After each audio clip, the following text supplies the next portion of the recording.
Hello student.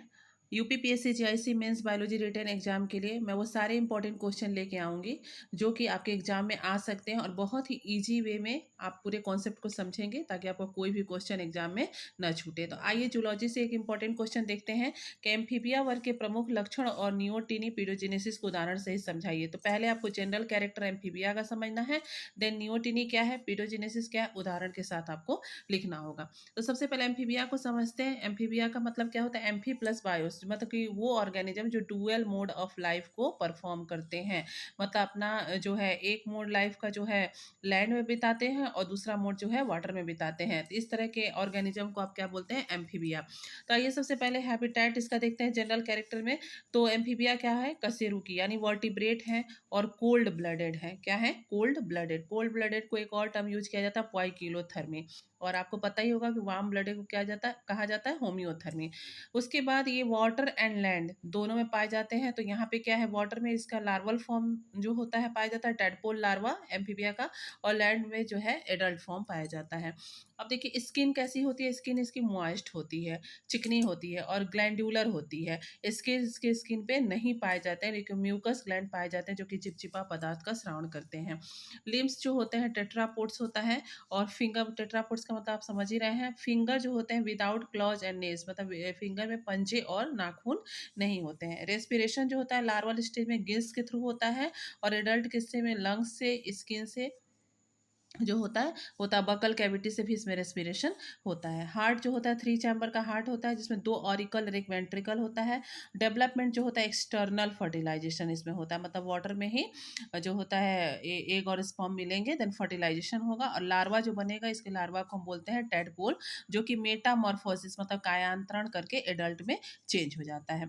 फिर आते हैं समझते हैं नियोटिनी को। तो डिले मेटामॉर्फोसिस देखो क्या होता है कि एडल्ट जो होता है नियोटिनी में क्या होता है, एडल्ट इतना छोटा सा होता है लेकिन होता वो वयस्क है, और वो लार्वल कैरेक्टर को अपने में परसिस्ट किया रहता है। मतलब एडल्ट में वो चेंज हो गया रहता है लेकिन लार्वा कैरेक्टर्स में पाया जाता है, लाइक गिल्स और टेस्ट उससे प्रेजेंट होते हैं एडल्ट स्टेज में। इसी को हम क्या बोलते हैं? नियोटिनी बोलते हैं। कारण क्या है इसका? तो इसका कारण जो है इन्वायरमेंटल रीजन है कि पानी में आयोडीन की कमी, मतलब स्कैर्सिटी होती है थायरॉक्सिन हार्मोन की, जिससे क्या होता है कि वो बॉडी में जो होती है छोटी होती है, लेकिन एडल्ट में चेंज हो जाता है कि लार्वल कैरेक्टर उसमें रह जाता है। एक्सोलोटल लार्वा जो एम्बाइस्टोमा का है वो इसका बेस्ट एग्जाम्पल है, जिसमें वयस्क में एक्सटर्नल गिल लाइफ टाइम पाए जाते हैं। नेक्स्ट है पीडोजिनेसिस। तो पीडोजिनेसिस जो होता है वो उसमें ऑर्गेनिज्म जो होता है वो सेक्सुअली मेच्योर हो जाता है लार्वल स्टेज में, मतलब लार्वा ही रहता है तभी ऑर्गेनिज्म जो होता है सेक्सुअली इसमें मेच्योर हो जाता है और रिप्रोडक्शन को भी स्टार्ट कर देता है। इस प्रोसीजर को आप क्या बोलते हैं? पीडोजिनेसिस बोलते हैं। इसका सिग्निफिकेंस क्या है? इसका सिग्निफिकेंस ये है कि एडवर्स कंडीशन में ये अपने पॉपुलेशन को पीडोजिनेसिस के थ्रू इन्हांस कर सकते हैं, मतलब कि बढ़ा सकते हैं। एग्जाम्पल जो है वो टाइगर लार्वा होता है एम्बाइस्टोमा का, और इसमें क्या होता है कि लार्वल स्टेज ही जो होते हैं वो अंडे को देना स्टार्ट कर देती है और इस अंडे से फिर से नया लार्वा बनता है। तो आइए एक डिफरेंस देखते हैं नियोटिनी और पीडोजिनेसिस का। तो नियोटिनी में क्या है कि एडल्ट बॉडी लार्वा कैरेक्टर को कंटेन करती है, लाइक गिल्स को और टेल को। और पीडोजिनेसिस में क्या होता है कि लार्वा में ही समय से पहले जो है रिप्रोडक्टिव ऑर्गन डेवलप हो जाते हैं।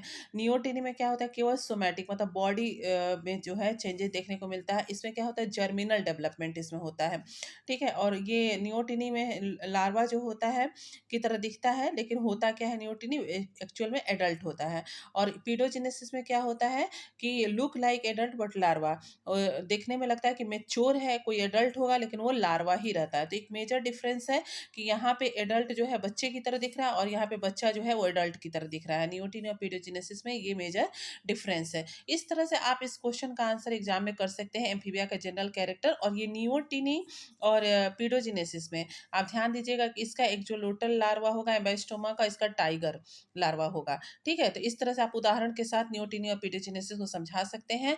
और इसी तरह से इजी वे में आपको कोई भी टॉपिक समझना होगा जीआईसी मेंस बायोलॉजी के लिए तो आप कमेंट करिए, मेरे चैनल को जो है सब्सक्राइब कर लीजिए और वीडियो को अपने फ्रेंड्स के साथ शेयर कर लीजिए। Thank you.